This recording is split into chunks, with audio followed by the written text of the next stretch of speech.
കുട്ടികളെ അഡോപ്റ്റ് ചെയ്യുമോ എന്ന അക്ബറിന്റെ ചോദ്യത്തിന് ബിഗ് ബോസ് ഹൗസിൽ വെച്ച് മറുപടി നൽകി ആദില. 2 കുട്ടികൾ വേണമെന്നാണ് തന്റെ ആഗ്രഹമെന്ന് ആദില പറഞ്ഞു. ഒരു കുഞ്ഞിനെ അഡോപ്റ്റ് ചെയ്യും. ഒരു കുട്ടിയെ പ്രഗ്നൻസിയിലൂടെ വേണമെന്നാണ് ആഗ്രഹിക്കുന്നതെന്ന് ആദില പറഞ്ഞു. IVF വഴിയാണ് അത് നോക്കുന്നതെന്ന് അക്ബറിനോട് നൂറയും പറഞ്ഞു.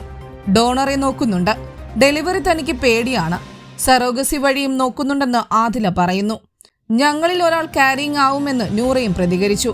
കുട്ടികളെ വേണം എന്നതിനെക്കുറിച്ച് പല അഭിമുഖങ്ങളിലും ആദിലയും നൂറയും പറഞ്ഞിട്ടുണ്ട്. ഇതിന് വേണ്ട ഡോണർ ഉൾപ്പെടെയുള്ള കാര്യങ്ങളിൽ തീരുമാനങ്ങൾ എടുക്കേണ്ടതുണ്ട്. ഞങ്ങൾ റിലേഷൻഷിപ്പിലായിട്ട് 7 വർഷമായി. 3 വർഷമായി ഒരുമിച്ച് താമസിക്കുന്നു എന്നും അക്ബറിനോട് ഇവർ പറഞ്ഞു.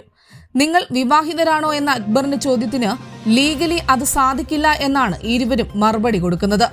വിവാഹ റിസപ്ഷൻ വെക്കാമെന്ന് ആദില പറഞ്ഞു. എന്നായിരിക്കും അതെന്ന് ഇപ്പോൾ പറയാൻ പറ്റില്ല. ചില കാര്യങ്ങൾ ശരിയാവാനുണ്ട്. ഞങ്ങളുടെയൊക്കെ റിസപ്ഷൻ വിളിച്ചാൽ ഈ പാട്ടുകാരൻ വരുമോ എന്നും അക്ബറിനോട് ആദില ചോദിച്ചു. ആ സമയത്തെ തിരക്കൊക്കെ നോക്കി തീരുമാനിക്കും എന്നാണ് അക്ബറിന്റെ മറുപടി. അടുത്ത വർഷം ഉണ്ടായേക്കാൻ സാധ്യതയുണ്ട് എന്ന നിലയിലാണ് ആദിലയും നൂറയും സംസാരിച്ചത്.